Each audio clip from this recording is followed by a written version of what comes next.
Grothman. Thanks. Going to go down a little bit different path here. I mean, anyone can answer this. Right now, of course, the United States maintains a diplomatic representative to the Palestinians, and that's in West Jerusalem. Is there any doubt, if you're familiar with that, where that diplomatic representative is there any doubt, does anybody dispute the fact, except the most extreme elements, that that diplomatic representation is in Israel? Well, the location of the building is in West Jerusalem, but in actual fact, and this has been true for over a quarter of a century, even longer, that consulate has been perceived at the State Department as the de facto embassy to the Palestinian state. And that's a problem in and of itself. Right. Just to compare the two as far as, what we're dealing with here, could you compare the idea that as a practical matter, the Palestinian representative or embassy is in Israel, but we can't put the Israeli embassy or the American embassy to Israel in Jerusalem? Yeah, I think there's actually a consulate facility in east of the Green Line that does things like provide visas for Palestinians. But honestly, this goes to a larger point that I don't think any of us perhaps covered, except in the prepared testimony, about rationalizing what our view is on a potential outcome of the peace process to begin with, and whether we think a two-state solution is still viable. I'm not sure you can solve that all at once, and that's why the question of whether we should relocate our embassy into indisputably sovereign Israeli territory in West Jerusalem is actually the easiest part of it, and the first thing we can do. I really loved Ambassador Gold's comments because he hit the nail on the head. I think if we move the embassy, it would put some realism into some discussions over there. I'll bring up another matter, though. Since we're talking about where the Israeli embassy is, we just spend a second here on where as a practical matter, the American embassy to the Palestinians is.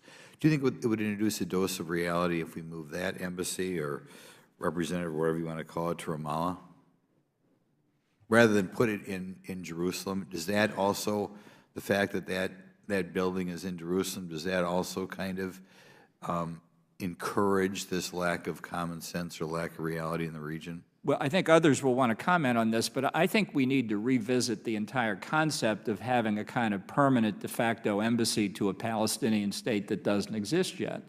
I mean, that person, at least the last time I was in the State Department, the Consul General in Jerusalem is instructed not to have contact with officials of the government of Israel, that their job is to talk to the Palestinians. That's one reason why the consulate there has the authority, which a few other consulates do, to send cables back to Washington without the approval of the ambassador in Israel, the country in which it's located. And I just think this has been in aid of perpetuating the myth that if you think about it hard enough, a Palestinian state will appear out of nowhere. I think that's a mistake from the U.S. point of view. It's not realistic. Ambassador Gold, do you care to comment?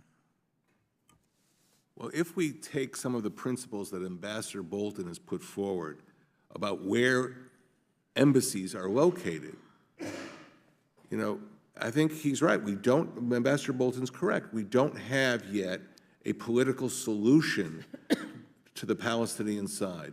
We don't know where Palestinian self-governing institutions will be located. It would make sense that in the future, any embassy would be located near those institutions. Sometimes there are Palestinians and Jordanians who speak about a federation or confederation. Does that mean that the U.S. Embassy in Amman should be involved? Who knows?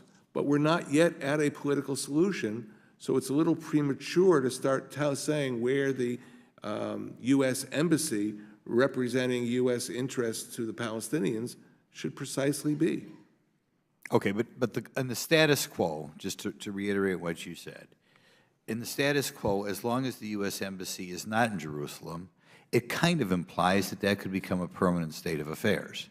And as long as what is operating as the de facto Palestinian or American embassy to Palestine is in Jerusalem, it also kind of leaves the idea out there that that could be a permanent state of affairs, correct? So I think what you're implying, and I think it's true, it gives a net effect that the Palestinians have a leg up on the claim in Jerusalem, which is not fair, which needs to be remedied.